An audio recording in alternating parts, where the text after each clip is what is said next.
Hello again, all you wonderful people out there, elegant listeners. Maybe you're viewing, I don't know. But welcome to Go, my favorite sports team. Maybe it's your first time here. It'd be great. Yeah, I'm Tyler Scheid. I'm the one who knows sports, joined by my fellow co-host. I'm Markiplier, and I like boobs.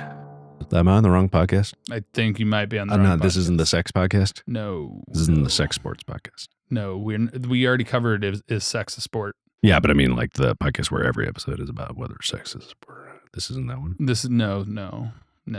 I think that's like down the street. This isn't Dickstractable. No. This isn't Go My Favorite Penis. That's not even the correct acronym. I don't know. It kind of feels like...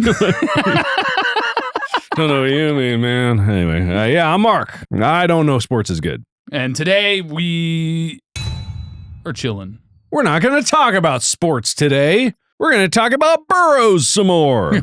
So some miniature horses. Miniature horses. They're miniature cute. donkeys. I know that miniaturizing animals through breeding is probably is extremely bad for them, but gosh, they're cute, you know? Why is it when things are smaller, they're more likely to be considered cute? So you don't kill them.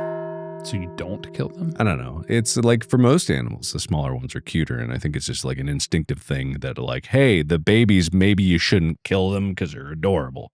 Or it's just a human thing, and we're the only ones that are like have attributed that. You know, breeding dwarf horses is actually no different than what's used to breed larger breeds of horses too, thoroughbreds, because it's all about genetics, conformation, and soundness. Conformation? That's what it says. Conformation. C-O-N-F-O-R-M. Conformation. Yeah. You said it conformation. Oh. Conformation. Conformation. Yeah. Conforming. Yeah. So there's genetic carriers for the recessive gene.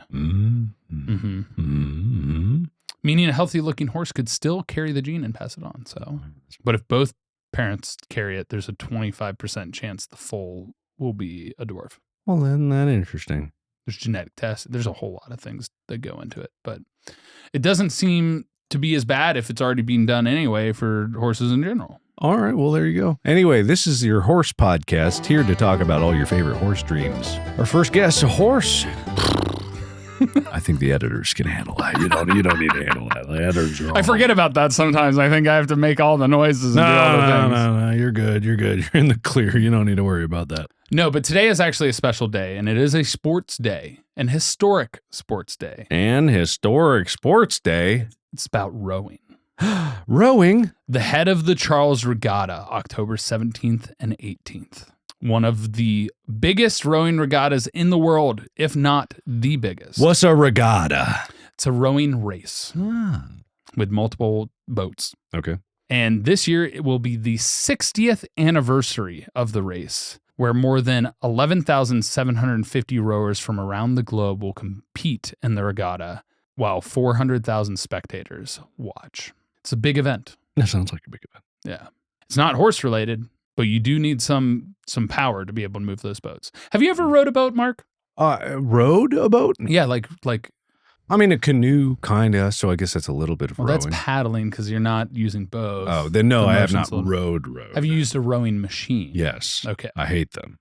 I feel they're terrible and awful. You burn a lot of calories. I was actually almost recruited to the Milford rowing team because they had a rowing machine in there, and they're like, "Oh, you have the build, short legs, long arms, big shoulders. Yeah, you could row." And I was like, "I have other sports. Thanks.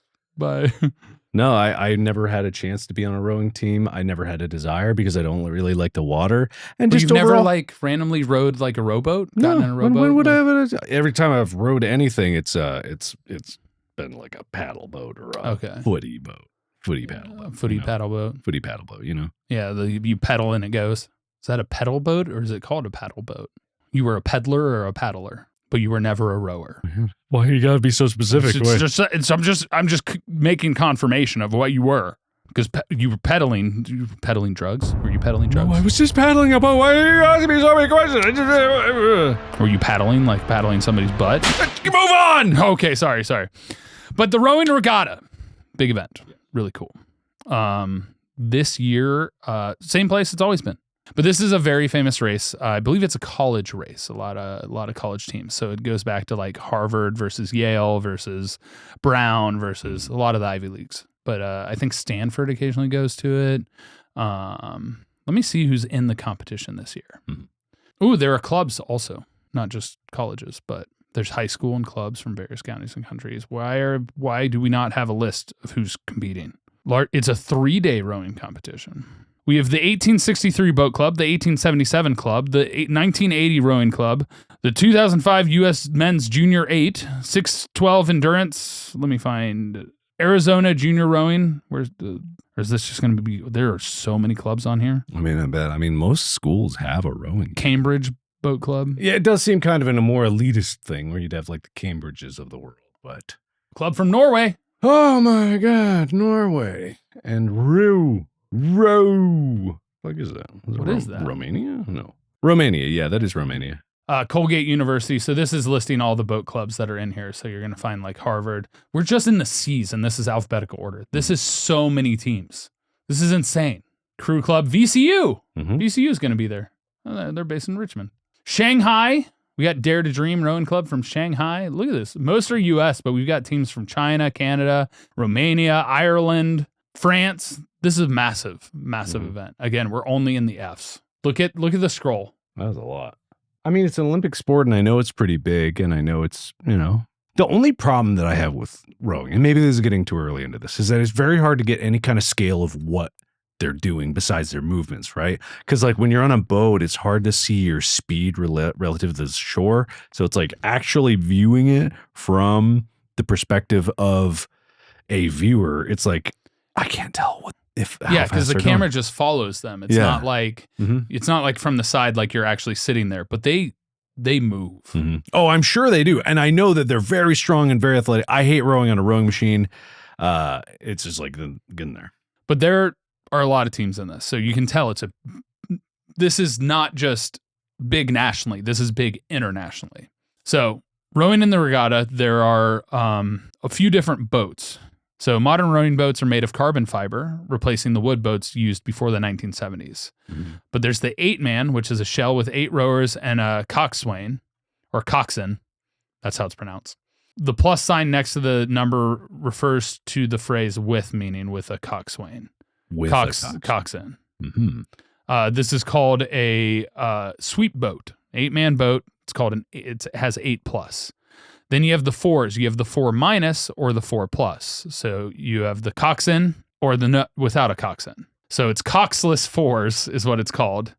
Often referred to as straight 4s. And then you've got the 4 plus, which is 4 with a coxswain. You have the pair with a coxswain or pair that are coxless. You have the octuple, which is 8x, where the 8-person boat where each rower has 2 oars sculling with a coxswain due to its fast speed. So they do have alternating. They're moving 1 oar with both hands in the 8 plus and the 4s and the pairs. Then you have the quad, a 4-person boat with each that has 2 oars. So the 4x means 2 oars. Also with or without a coxswain. The 8 has a coxswain due to its fast speed. Then you have the double X, sculling with 2 rowers, 2 oars.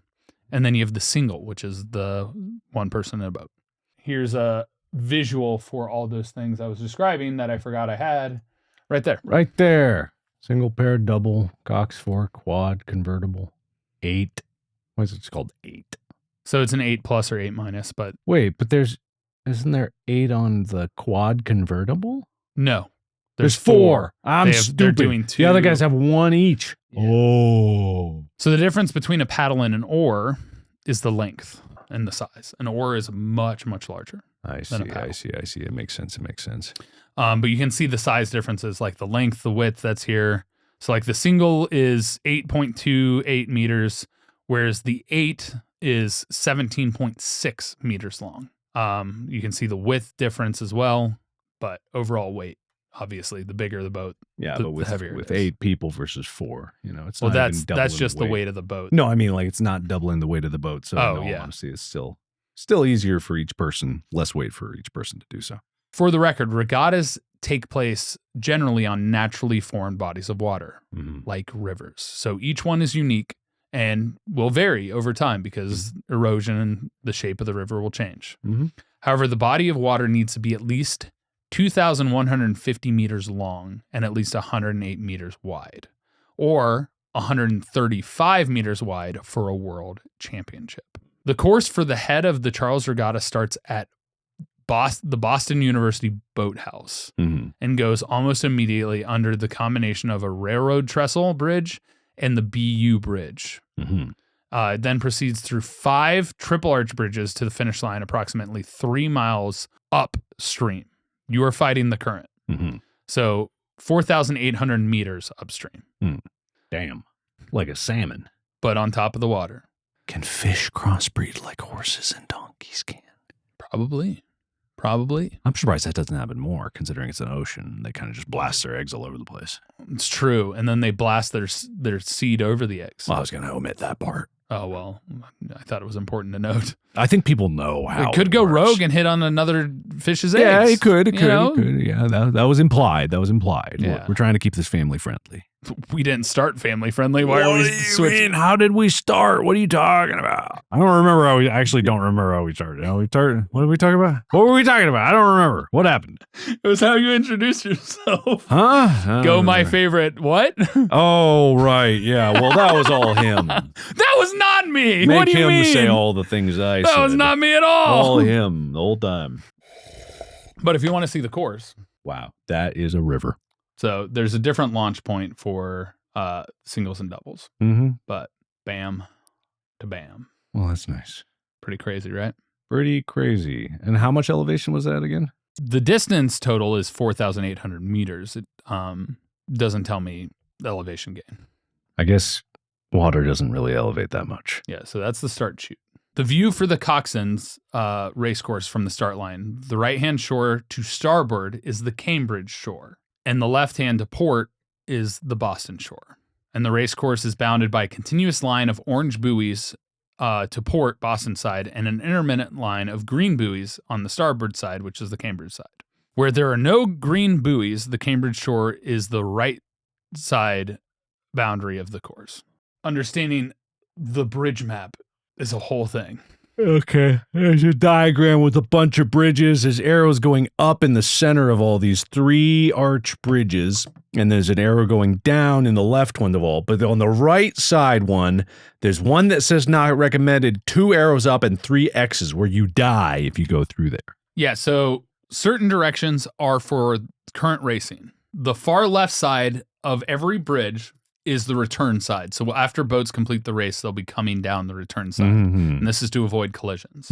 So you have various different bridges because they go under the BU Bridge first. Then they go under the River Street Bridge, which has 3 holes. All these have 3 archways, by the way. Western Avenue Bridge. What does that say? Weeks. Footbridge. Weeks. Lars Anderson Bridge, Charles Elliott Bridge. Some of the bridges, the far right one, you cannot go under. And I think that has to do with the size of the bridge because you might not have the right height or even the right width for that particular area. But the majority of them, basically the middle of every bridge, whatever the middle archway or hole is the correct one to go under. Except on the way back. Then you're on the far right. Why is some of them out of bounds on the right and some not? Like I said, there might be obstacles or other things there. It might not be the right like width or height. So, I like how one just says not recommended. But yeah, you can. You could. Be good. It'll end poorly for you, but you can. Yeah, because when you're returning, you're going with the current, so you don't have to row, so you can probably lay down and slide under if it's too short. Just relax. Just kick back. You don't need to worry about actually paddling. Yeah. It's all basically done for you at that point. Exactly. You've already won. Oh, yeah, exactly. Pretty much. Yeah. Give up. If I remember the story of the tortoise and the hare, it was the guy who took the nap at the end. Had a great life. Pretty sure that was it. What I remember anyway. As long as they cross the finish line first. Exactly. Yeah. That's all you really need to do. I think that the hare was drugged. Interesting theory. Go on. Yes. I think he was in the lead and then he went to take a nap and he would have woken up in time, but somebody doped him. So the tortoise put really to sleep. The tortoise is a cheater. I don't think he was involved. It might have been a third party. I think it was the gamblers. I think we can't deny that the tortoise was involved. I think it was the gamblers. Sports betting really has ruined ruined the tortoise and the hare. All tortoise and hares races, unfortunately, are corrupt now. You just can't trust them. Nope. Not at all. Not Scripted.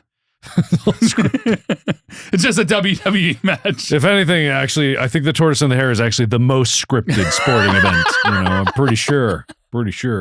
Anyway, so your coxswain is the on-water coach who yells out and steers the boat.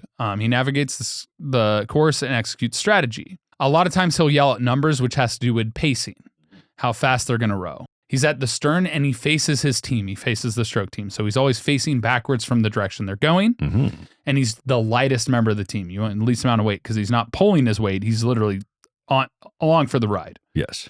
If he's underweight, because there's a minimum weight they have to bring sandbags in order to carry some dead weight to meet the boat weight requirements. Most coxswains use an amplifier system that has a built-in stroke rate meter and timer. Before 1978, they just had a megaphone that they wore strapped to their head to keep their hands free. So it would literally just be like a cone just on their mouth, like a mask, but it's a cone. So you're propelling your spit all over people. So why can't you hold it? So you want to hold on to the boat. Oh, okay. Because it's not a smooth ride. You're going, I feel like their legs would be strapped in or something like that. You know, you'd hope, but they're on the very edge of the boat. So I mean, is it really necessary though? Because isn't that just extra weight to have a coxswain? And couldn't all the team members just go like, heave and hoen, hoof and hod? That's why there are some boats that you do it without a coxswain. Okay. But it's beneficial because they can see when somebody's slowing up. They can coach them. They can encourage them. They can have a strategy and tell them when to push or when to settle back. Just making sure that, everybody keeps pace. But I feel like that extra weight there. Couldn't he dip a hand in? It's part of the rules. Splash, splish, splash, sploosh. Yeah, maybe people need some water. He'll splash it. He's got a nice scooper. He could just boosh and it would get there. Yeah. I think one person just wanted to be able to be light and yell. So you got the 8 stroke, sets the stroke rate, the number of strokes taken per minute, and maintains it. These are your positions in the boat, by the way, on an 8-man boat. Must be one of the most physically fit in the boat and must also have the best rowing technique. Provides feedback to the boat, to the coxswain, so they can make calls based on things that are happening. Usually they're on the opposite end of the boat. Mm-hmm. So it's coxswain all the way down, 8's the back. Yeah. So he can see, he's right next to him because they're facing backwards because they want to pull. Yeah, they're facing backwards. Everyone's facing backwards. No one can see where they're going. No. How do people row? Wait, go back to the diagram. There's the master of balls and holes. No, you're backwards when you're rowing. Rowing team. So the coxswain is looking at the rowers and he's on the back of the boat looking at the rowers. Yeah. Man. Yeah. The coxswain's at the back of the boat, and he's looking forward to the rest of the boat as the rowers are facing backwards. Yeah, because you pull, you have more power to pull because you can pull and push with your legs. Why is my brain not able to parse which way you go if you pull your bowl? I'm looking at pictures. I'm like, I don't know. Think lever. You go backward. Yeah, you go this way. Yeah, so you're facing backwards. I'm pulling myself that way. The ground goes from there to over there. Yeah. All right, I see. Yes. I see. So they're all backwards. He's only forward, but he's also smaller than everybody, so he can't look over there. But he's sitting on the top. Not in these pictures. He's not. In all these pictures, he's below everybody else. See? Look, below. No, look. Look with your eyes. Oh, he is. Just a tiny little guy. Man, that front person just gets uncomfortable eye contact the whole time. Please look anywhere else. Yeah, the 8 seat is right in front of the coxswain. He gives feedback, I guess, based on the feel. All right. You know what? Why not? Whereas you have the bow seat. All right. So he sets the stroke rate. So everyone else basically follows his lead.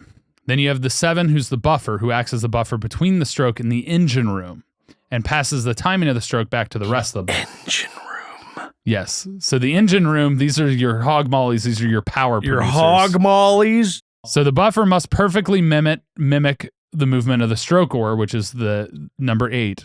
Like the stroke, you must be in top physical condition and possess excellent technique. He's the second best rower on the team. Your engine room is responsible for producing power, sometimes called the middle 4. They are the widest and heaviest part of the boat. They are in the sturdiest part of the shell, so small movements don't impact overall balance of the boat. So they literally don't have to be really smooth. They just are muscle. Uh-huh. They're powerhouses. Uh-huh. Then you have your bow pair, which stabilizes the boat, or bow pair. And they must be able to perfectly mirror movements of the stern pair. So they have to be perfectly in sync from front to back. Besides the cocks, usually where the lightest rowers sit. Because if you lift up the boat, then you're skirting on top of the water as you row with power. Okay. Must be adaptable and quick in their movements, and usually they want to be able to reach higher because they'll have to reach higher in order to get their row paddle in the water if they're getting lifted up higher. The bowman finishes the race first and must have the second smoothest stroke in the boat. Very important how you disperse your team in the boat. I also looked up hog molly. That is an American football slang for the big, heavy offensive lineman. Hog molly. Never heard of it, but it is a thing. It's also slang for a fish. There's a fish called a hog molly. Which also is fitting for rowing. I guess it's not a slang. It's just a name. So, the regatta covers every section of the course from start to finish with fully trained umpires who monitor racing and assess penalties for safety, fairness, and course violations. Now, the boat needs to be in sync, otherwise oars will hit each other as well. Because if I'm setting mine back in the water and the other person's pulling, they'll clap. And you'll break your oar. Yeah, you wouldn't clap cheeks with it. Or else. So any disregard for safety, any boat showing blatant disregard for safety will be severely penalized. Time penalties awarded by the jury, and they may be disqualified from the regatta. The jury of their peers? Probably. Okay, so what we have here is we have water, number one. We have boat. I'm getting to it. I'm recapping for everybody at home so they're following along because all of them are practically numb with all the information that's been hitting them. You got your water, you got your boat, you got your coxswain who's calling the shots. You have your oarsman or oarswoman. Do they do mixed teams? Yeah. You got your female oars, the paddles, and then you got your male paddles. It's oars are female, paddles are male. I think it's usually split by gender/sex, but there might be co-ed. And then you've got the big old bullhorn that the coxswain's shouting on. You got your hog mollies, which are in the center of the boat, because you got to keep it balanced. Imbalanced is death. It's the 6-5-4-3. The what? 6-5-4-3 position, middle of the boat. It's the middle four. Middle four. So you got 4 hog swallows? Well, hog mollies? Hog mollies, hog mollies, yeah, hog mollies. You got 4 hog mollies. You got 5 bogs mollies. And a jury of your peers. And the engine room. Don't forget about the engine room. Those are the hog mollies. Well, why they have 2 names? The hog mollies was me describing the people that you have in there, but that you make them up with. I see. The engine room's the group. So the people in the end don't matter. No, they have to be the smoothest and most technically sound and still powerful rowers. Interesting. So they just got to be good is what you're saying. Yeah, and then the 2 and the 1 need to be light as well. Light and powerful. Why is that? Because to lift the boat up because less drag. I see. You probably said all these things and now I'm taking it in as if it's the first time. Yes. Like, it was a lot of numbers and describing of people. So safety-wise, that's the time penalties awarded by jury. And if you fully disregard safety, you disqualified. The coxswain on board, 4s, 8s, and cox quads must have their coxswain on board during the entire race. So if a coxswain decides to jump overboard, their team's disqualified. Or if they just fall off. Yeah, all right. Buoys during the race, they must stay on the course and between the buoys in order for them to stay qualified. Oar blades may go over the buoys, but the whole of the shell must stay inside the buoy line. If a boat takes a buoy on the wrong side of the hole during an event, it will be assessed a 5-second penalty for the first buoy, 10-second for any additional buoys passed on the wrong side. So basically, if you get outside of your lane. A crew that has left the course may only return to the course when it is safe to do so. Re-entry that causes an unsafe situation or impedes progress by another crew will incur a 60-second penalty. 60 seconds seems like a punishing amount. It's a lot. It's a full minute. Yeah, that's... So the buoys are to keep you in the center of the river. It's for safety so you don't hit the bottom and stuff like that. Bridges, like you said, going through the arches is very important. If you go through a bridge, any of the wrong arches that are considered do not go through at all, there's a 60-second penalty in addition as well. Interesting. To any of the buoy violations that are incurred, because the buoys also, you'll cross a buoy if you go in the wrong one. Mm-hmm. Unsafe passing will be a 60-second penalty. Unsafe passing? Yes. So the course in the regatta, because it's just a river, it's actually a wide open course. There aren't lanes like you see in the Olympics. It's actually, all those boats are on the same river. And so if you do an unsafe pass where you're not fully past them and you cut them off, that's a 60-second penalty. Huh. Okay. Because then the other boat has to try and stop so there's not a collision. And it's Such a high penalty, though. It's like game over if you get one of those. Well, it's because if you do that, you are literally taking somebody else out of the race.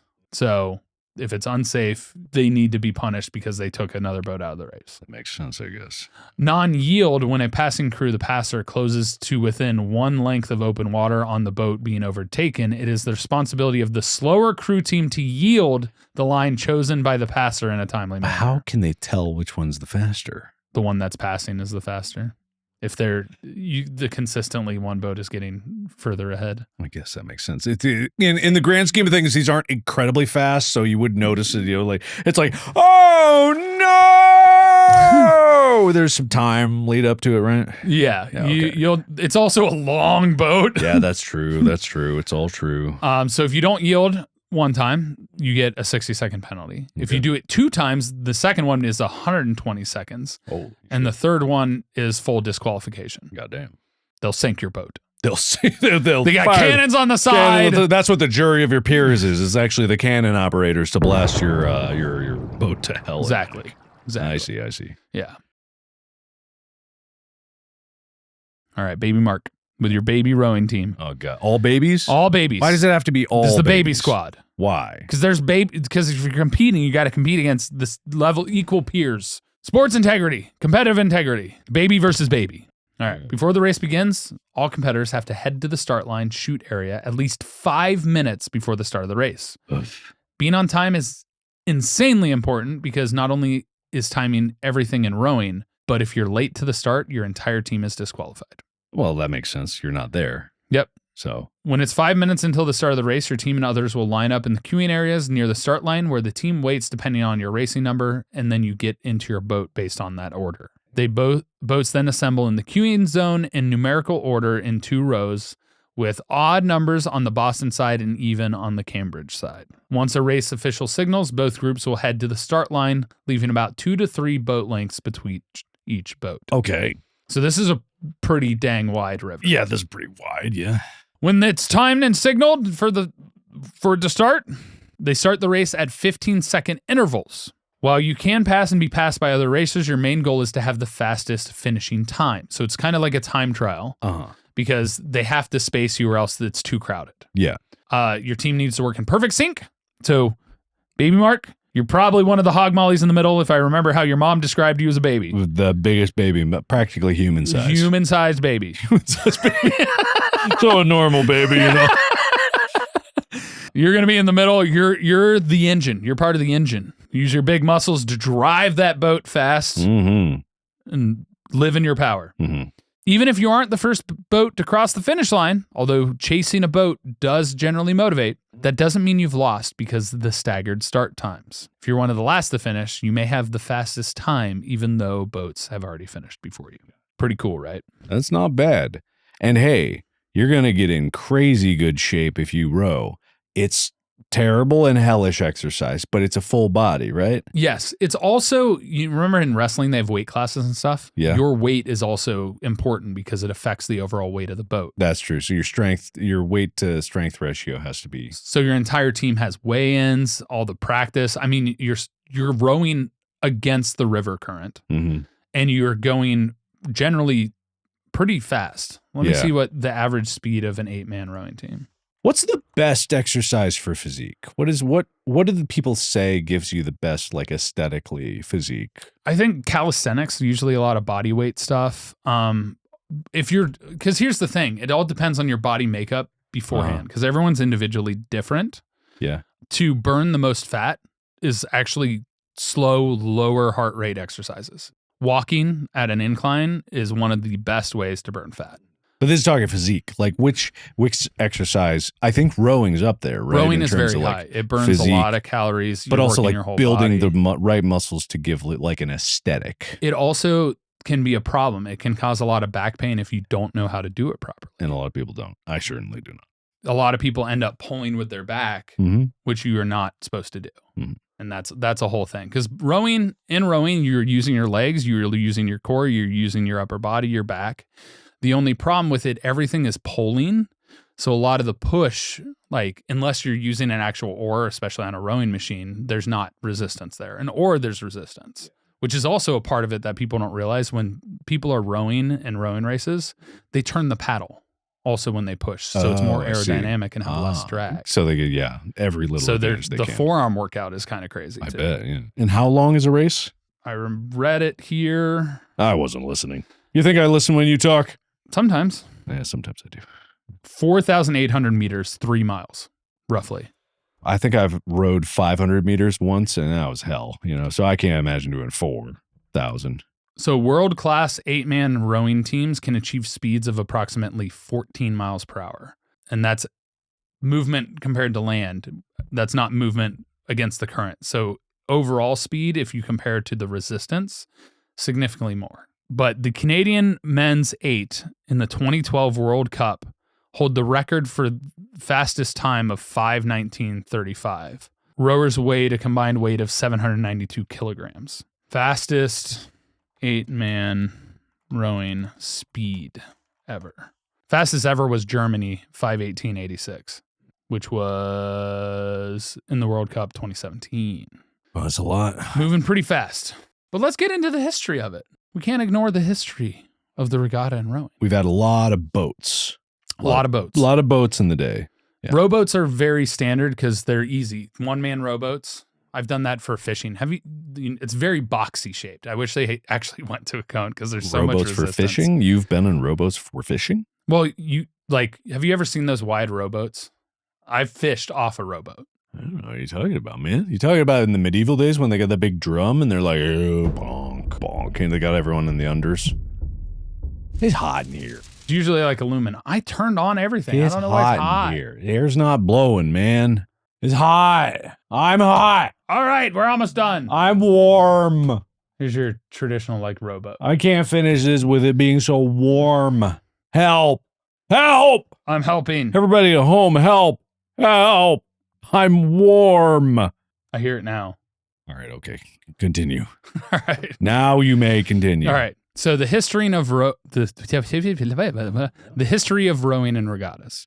A boat was humanity's main mode of transport before the wheel. Before the wheel? Before the wheel. There's no way they had boats before wheels. Yes, they did. There's no way. Yes. There's Civilizations. No way. Civilizations were built along waterways for thousands of years. The first representation of a rowing boat was discovered in Finland that dates back to 5800 BC. I bet there was wheels before then. A wheel's just a log. Well, I guess they weren't chopping logs. First boat ever made. First boat ever made is unknown, as boats existed long before recorded history. But the Pesse canoe is the oldest surviving boat, a dugout canoe found in the Netherlands dating to approximately 18,200 BC. 18,200? 8,200. 18,200? It's believed that early humans used simple rafts and dugout canoes made from tree trunks to travel along water long before this period. Evidence suggests boats were used for seafaring as early as 50,000 years ago. Damn. Let's see. First wheel. First wheel. The first known wheel were solid discs for pottery and vehicles. Actually, Mesopotamia, 4,000 BCE. Well, that's not that long ago. But I'm sure someone made a rolly way back when. I'm certain of it. I'm sure they rolled rocks down a hill for fun. I think it's been more for fun. It might have been for pleasure, for all I know. Those are synonyms. Might have been for pleasure. Wink, wink, wink. Oh. Yeah. Well, anyway, as far as we know, boats were first. The earliest regatta for rowing was held on September 16th, 1274 in Venice. 1274. That's so long ago. Where regattas developed as challenges between gondoliers and boatmen in a variety of rowing boats. So long ago. But rowing has evolved all over the world wherever people and water mix. I think these humans have a problem. They keep making everything into a competition. What's up with that? It's like a dick measuring competition. Everything's a competition. Everything is competition. I think we need to put a stop to it. This whole sport thing, I'm against it now. What? Against sports. It Why? is It's only just for fun. No, it's not. Sometimes it's for pleasure, and I'm not about that. They're synonyms. No, you know what I mean. You know what I mean. You know what I mean. Listen, old historic dating, even in the animal world, is about feats of strength, showing that you are a valuable genetic code to earn your mate. I think you are. I wasn't listening to what you said, and I'm never going to listen again. So hush. Showed you. Yeah. Giraffes have necking competitions to win over who's the more dominant in the herd. Have you seen giraffes? Oh have you seen giraffes fight? Yeah. Seen that one that gets hit in the balls? Like his whole full-on neck swinging head right to the crotch, and the other giraffe goes, and his legs go in like this, all like. It's not funny, but it's kind of funny. It's funny hearing this. It's kind of fun. Yeah. Watching it, I'd probably go, ooh. Oh yeah. Yeah. Those giraffes hit hard. Oh yeah, they did, and it was right to the giblets. But the origin of the sport of rowing as we know it today comes from England, where the world-renowned Oxford versus Cambridge University boat race was first held. The nerds. In 1829 on the River Thames. Goddamn nerds. Is it Thames? Did I pronounce it right? Thames, Mames. Who cares? Thames. Yeah, that's what I'm saying. Who cares? Toms. The Toms. But then in 1965, on October 16th, the first head of the Charles Regatta was held. Founders and the Cambridge Boat Club members, D.R.C. McMahon, Howard McIntyre, and Jack Vincent created the regatta on the advice of Harvard University sculling instructor Ernest Arlett. Arlett proposed the head of the river race, similar in tradition to races held in his native England, to be held on the Charles River. Mm-hmm. Head races are a class of regattas generally 3 miles in length, which is why the length of this regatta is that. Since 1965, the head of the Charles Regatta has grown exponentially. Today, around 12,000 athletes from around the world compete in 74 different race events.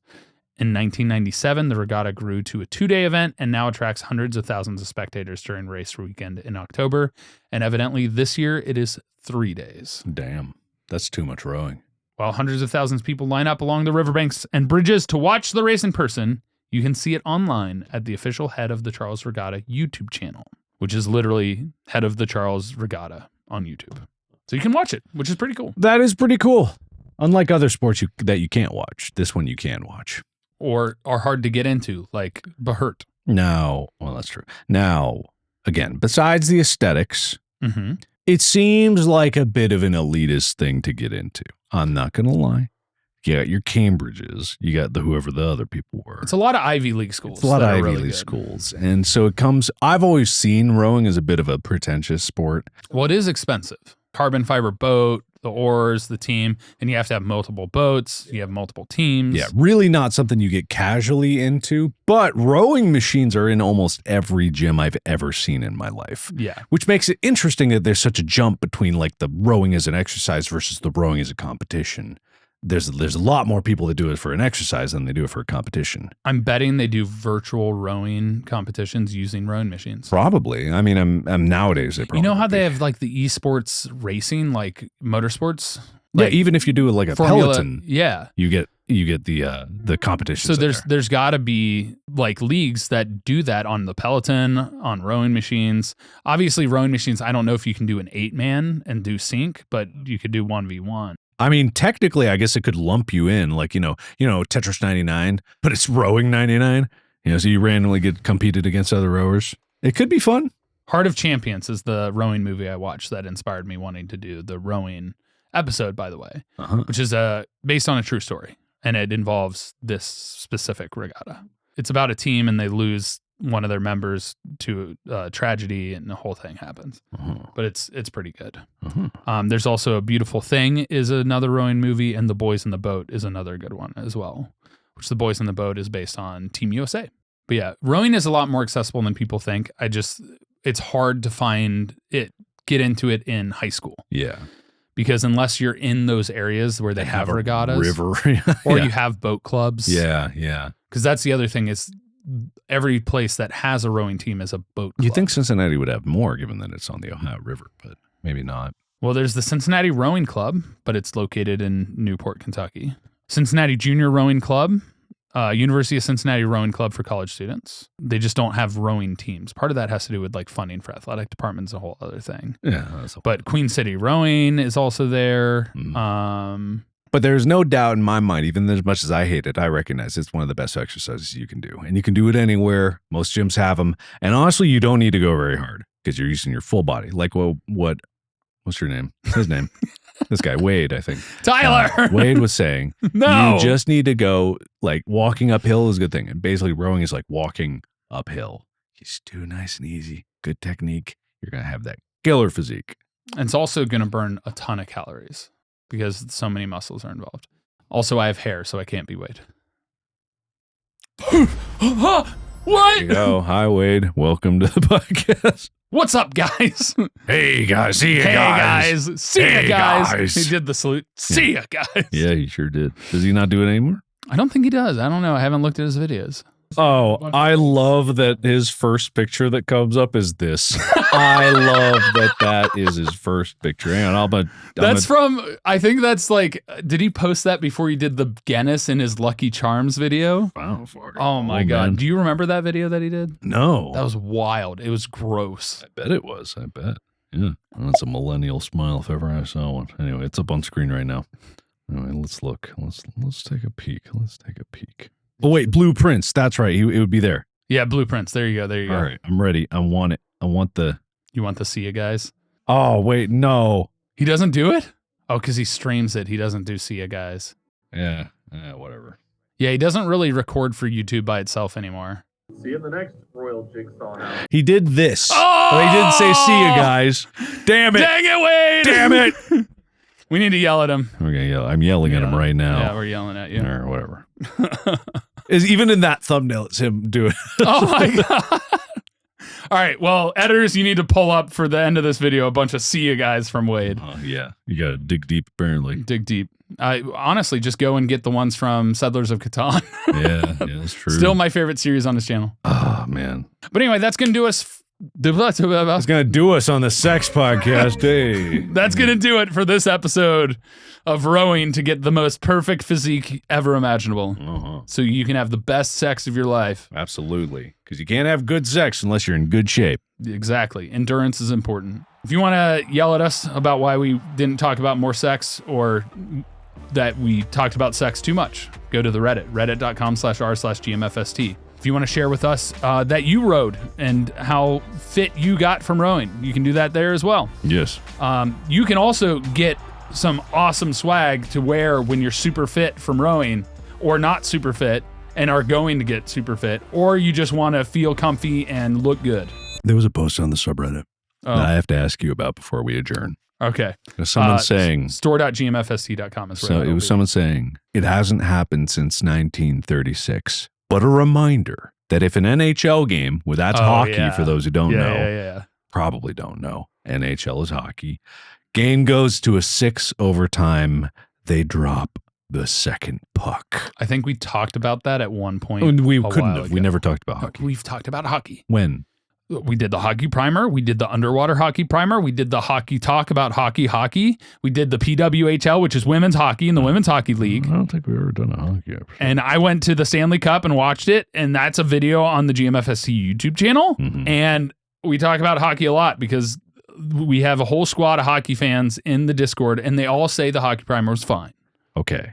Well, is this real? Yes.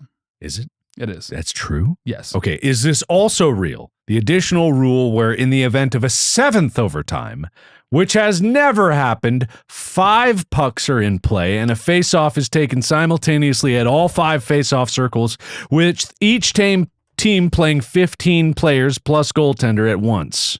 League does have the special rule for 7th overtime? I'm trying to find the 7th. Okay. But what about the 8th overtime, which has never happened? That the rules of which are sealed inside a red envelope, which has not been opened since 1917. We don't even know what happens when there's an 8th overtime. There's a regular season because then it's 3-on-3 hockey and then overtime. It does not list the extra puck thing. But I at one point I conferred with the NHL rulebook and found the extra puck one. I do not know about the 7th overtime.